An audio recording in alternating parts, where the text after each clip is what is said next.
What I'm going to teach you in this video will help you get a professional LinkedIn profile photo on your profile today without having to pay a photographer and without having to use any fancy camera. For the purpose of today's video, we're going to look at one of my clients' profiles. This was her profile before she started working with us, and this is her profile now. But we're still not done because the profile photo does not embody how we need to position her on LinkedIn as a strategic advisor for trucking companies and a thought leader in the autonomous trucking space.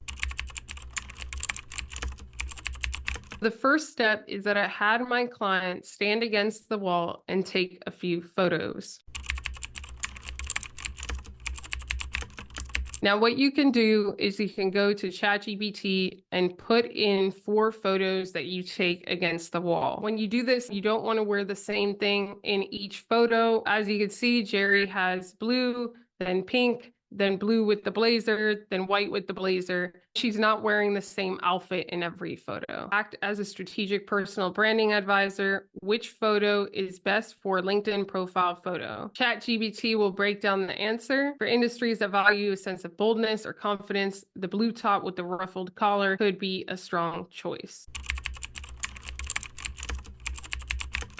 Now, to edit your photos, there are a few apps you could use for this. One of them is Remini, and one of them is YouCam. I personally like to use Remini.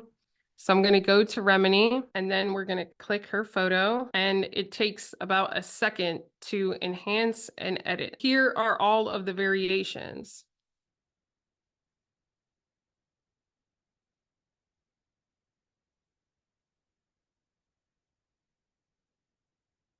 Personally, I like number 3.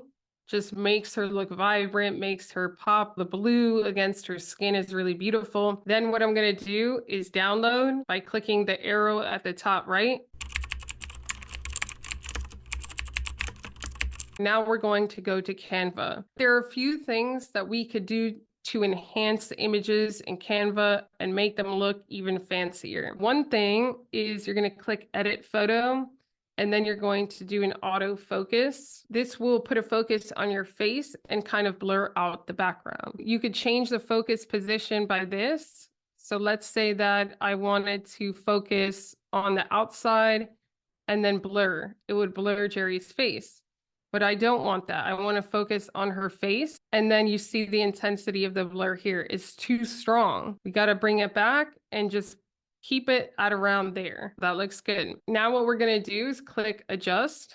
You can do an auto adjust. You see how the colors were automatically enhanced. Now it looks like she went to a professional studio. Another thing that you could do is duplicate this and remove the background entirely, and then add whatever color you want to the background or whatever texture or brick wall or whatever. And we could do both for the purposes of this video.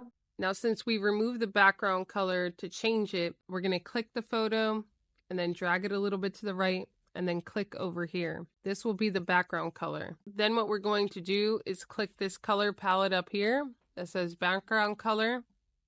And then it could be something like this. Or if we just want to change it, we can change it. And then as you drag, the color will change. Once you've settled on a color, you could click over here and then drag the photo back to the center. And as you can see, the line in the middle will let you know that you've hit the center. So now we have different neutral colors as the background. We could even add something in the background, like a photo. And to do that, what you would do, go to Elements, and then search for elements. We could search for garden. And then the photos or videos or any graphics related to whatever you search up here will pop up. We're going to hit photos, and whatever photos we would choose, like this, for example, would be able to be a background theoretically. The way that we do that is we're going to click position. So once you click the photo here, it's going to pop up. You're going to click position, and then you're going to click to back. Now what you have to do is make it big, like that.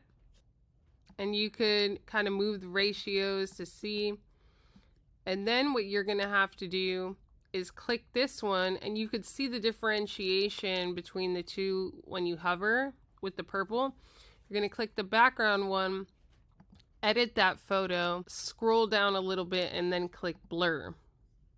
Then what you'll do is click whole image up here, and then the intensity of the blur. So we'll go like there to 30, and then we'll see how that goes. And then we could bring Jerry back here.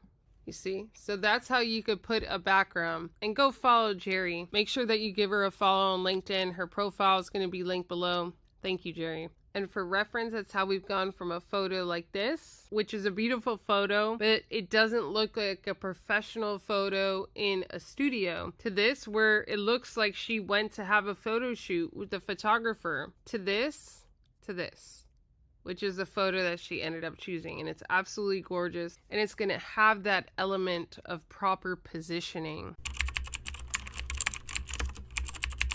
So let's look at the transformation.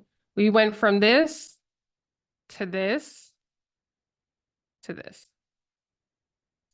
And we could see what a difference it makes on her profile. The point is that just with a little bit of time, you can go take a picture against the wall and have a professional LinkedIn profile picture. If you want to learn anything more about LinkedIn, go to yougrow.club. I host a weekly masterclass for free.